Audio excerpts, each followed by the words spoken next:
ব্যাঙ আর বিড়ালছানার বন্ধুত্ব। এক সবুজ ঘাসের মাঠে ছোট ডোবার ধারে বাস করত মণি নামের একটি ছোট্ট ব্যাঙ। মণি ছিল খুব শান্ত স্বভাবের, আর বেশিরভাগ সময়ই সে তার প্রিয় পদ্মপাতার ওপর বসে আনমনে গান গাইত। তার গান অবশ্য কেউ শুনত না, কারণ সে গান গাইত একদম চুপচাপ নিজের মনেই। সেই মাঠেই বাস করত তমি নামের একটি দুষ্টু বিড়ালছানা। তমি ছিল খুব চঞ্চল। তার কাজই ছিল সারা মাঠ দাপিয়ে বেড়ানো আর প্রজাপতির পেছনে ছোটা। একদিন তমি খেলতে খেলতে সেই ডোবার ধারে চলে এলো।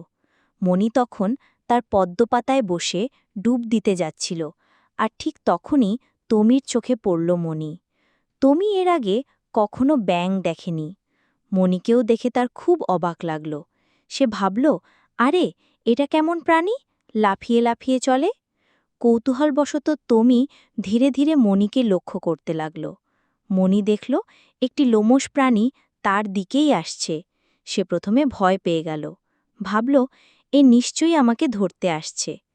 কিন্তু তমি মণিকে ধরতে আসেনি। সে কাছে এসে শুধু বলল, কে তুমি? তুমি তো আমার মতো নও। মণি অবাক হয়ে বলল, আমি মণি, একটি ব্যাঙ। তুমি কে? তুমি বলল, আমি তমি, একটি বিড়ালছানা। এভাবেই মণি আর তমির বন্ধুত্ব শুরু হল। তমি প্রতিদিন মণিকে দেখতে আসত। মণি তাকে ডোবার গল্প বলত, আর তমি তাকে মাঠের গল্প শোনাত।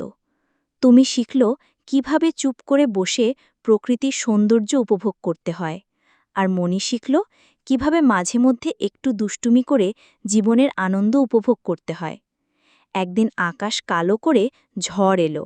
ডোবা ভরে গেল পানিতে, আর মণিকে খুঁজে পাওয়া যাচ্ছিল না। তুমি খুব চিন্তায় পড়ে গেল। সে ডোবার চারপাশে মণিকে খুঁজতে লাগল। অবশেষে সে একটি গাছের নিচে মণিকে খুঁজে পেল। মণি তখন ভয়ে কাঁপছিল। তমি তাকে নিজের লোমশ শরীর দিয়ে আঙলে রাখল যতক্ষণ না ঝড় থামল।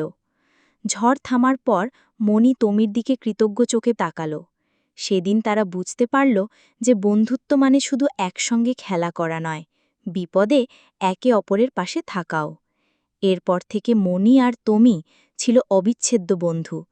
তাদের বন্ধুত্ব দেখে মাঠের সবাই অবাক হতো, কারণ কে ভেবেছিল একটি ব্যাঙ আর একটি বিড়ালছানা এত ভালো বন্ধু হতে পারে?